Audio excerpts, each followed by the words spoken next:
We can't take another 4 years like this. We won't have a country left. We're not going to have a country left. And all of this will be for nothing if you don't get out and vote. It will all be for nothing. We will have talked about it, and if we do it, it'll be the greatest achievement, I think, in the history of politics for all of us for this age.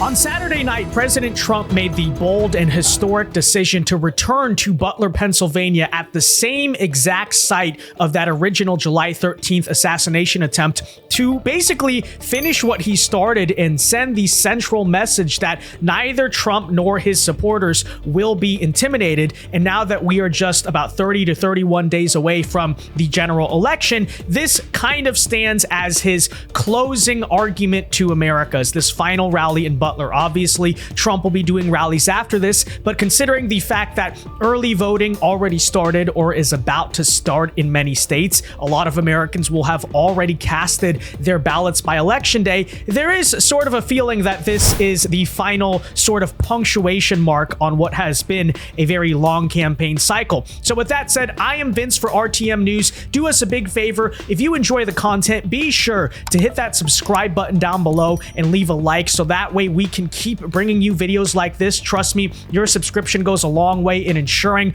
our channel is able to fight back against the censorship that is rampant in some of these election years. So it is greatly appreciated. And that said, we will walk you through, give you the full highlights, reaction, and analysis of Trump's rally in Butler. And like I said, a central theme of the rally tonight and a big reason they decided to come back to Butler was the central message that we will not be intimidated, and that was a sentiment echoed by many of the Trump supporters tonight. Take a listen. I think we're on hallowed ground today. I think there's many reasons to be here today. Number one, to support the former President Trump and soon to be President Trump again, and to honor the gentleman who lost his life. That was awful. I did not come that day we were to, and it was supposed to, and it was 90 degrees and we didn't come, but I watched it on TV and literally just screamed in my living room, they killed him. I'm like, oh no. I'm like, I was so glad when he put that hand in the air, and we were just so happy.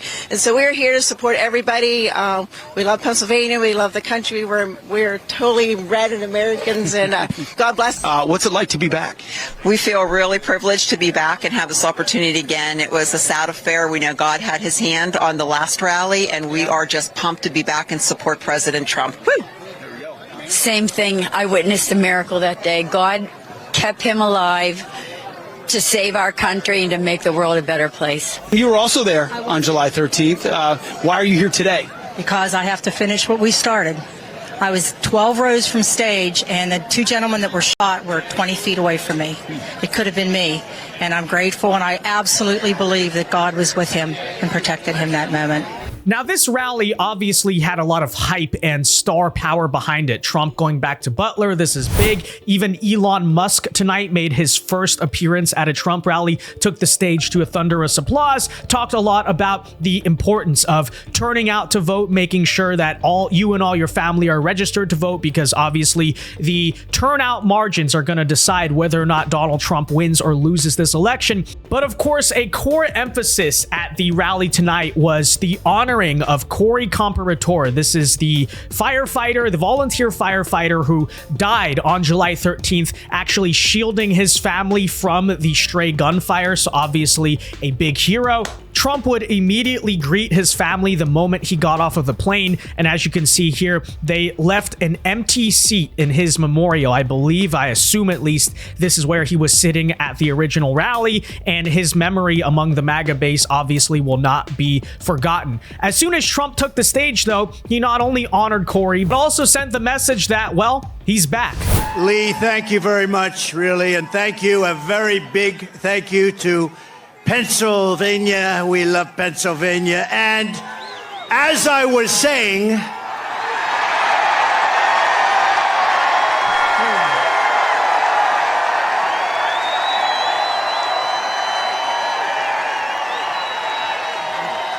oh, I love that. I love that chart. I love that graph. Exactly 12 weeks ago this evening on this very ground, a cold-blooded assassin aimed to silence me and to silence the greatest movement, MAGA, in the history of our country. MAGA. We love MAGA. For 16 harrowing seconds during the gunfire, time stopped as this vicious monster unleashed pure evil from his sniper's perch, not so far away. But by the hand of providence and the grace of God, that villain did not succeed in his goal, did not come close. He did not stop our movement. He did not break out our spirit. He did not shake our unyielding resolve to save America from evils of poverty, hatred, and destruction. So once again, obviously the central theme here, we will not be intimidated. And Trump brought up a very true point, which is that whatever the shooter's original motives were, they horrendously failed. Because yes, the MAGA movement is stronger, and I don't just say that as rhetoric or some type of, inspirational thing. I think it is a statistical fact that in the wake of that assassination attempt, obviously happening in the state of Pennsylvania, you saw a huge shoot up of enthusiasm for Trump that translated directly to the voter registration numbers. If you look throughout July and August, it ran up. Republicans began to destroy Democrats in that voter registration advantage. And a big reason is, especially in parts of the state like Butler, you're talking about somewhere that's pretty rural, pretty remote. The actual town of Butler itself, I believe, only has a residence of 14,000 people.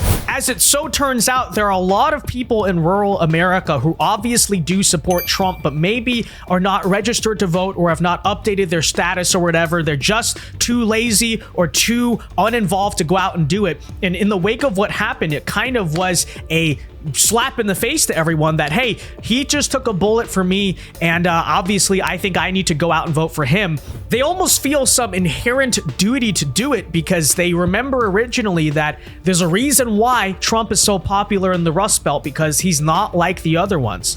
But from the very beginning of this journey, I've been on a mission to rescue our country from a failed and very corrupt political establishment, very corrupt. We have to change it. We have to change it. We need also a very free and open press, and to give it back to the country you believe in and I believe in. It's a country that we were born in and the country that you deserve. You deserve this.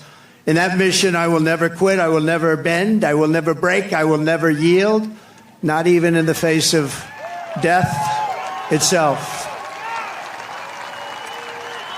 So there you saw some of that original 2016 populist messaging, right? What is MAGA originally all about? Coming back, and given the circumstances, it seems pretty fitting there. But of course, Trump closes with the core message that Elon Musk also brought up, which is that it is just so important that you show up to vote, you register to vote. And that's ultimately what the election is going to come down to, right? Who turns out in bigger numbers to vote? Will it be the Trump base or will it be the Kamala base? Remember that this election is not won on polls or Twitter likes or YouTube views. It is won on votes, and people need to make sure they vote. So 12 weeks ago, we all took a bullet for America, and all we are all asking is that everyone goes out and votes. We got to win. We can't let this happen to our country. We can't take another 4 years like this. We won't have a country left. We're not going to have a country left.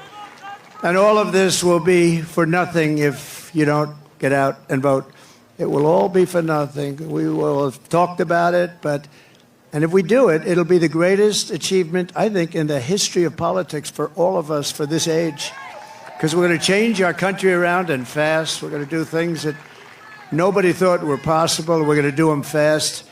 So Pennsylvania, it's time to stand up for America and a time to save our country. This is really about saving our country. It's never been like this. When you look at the crime, look at the crime. So there you have it, ladies and gentlemen. There's a brief recap of Trump's rally today in Butler, Pennsylvania. Kind of a celebration or a enthusiastic show of defiance on one hand, and obviously a little bit somber on the other because of Corey Comparator and the entire tragedy of the original situation. But ultimately, a very smart thing, I think, for Trump to do politically. And with that said, let me know your thoughts. If you watched the rally or you kind of saw the news around it, what are your thoughts on Trump going back to Butler, Pennsylvania in the comment section down below? And until next time, I've been Vince with RTM News. Peace.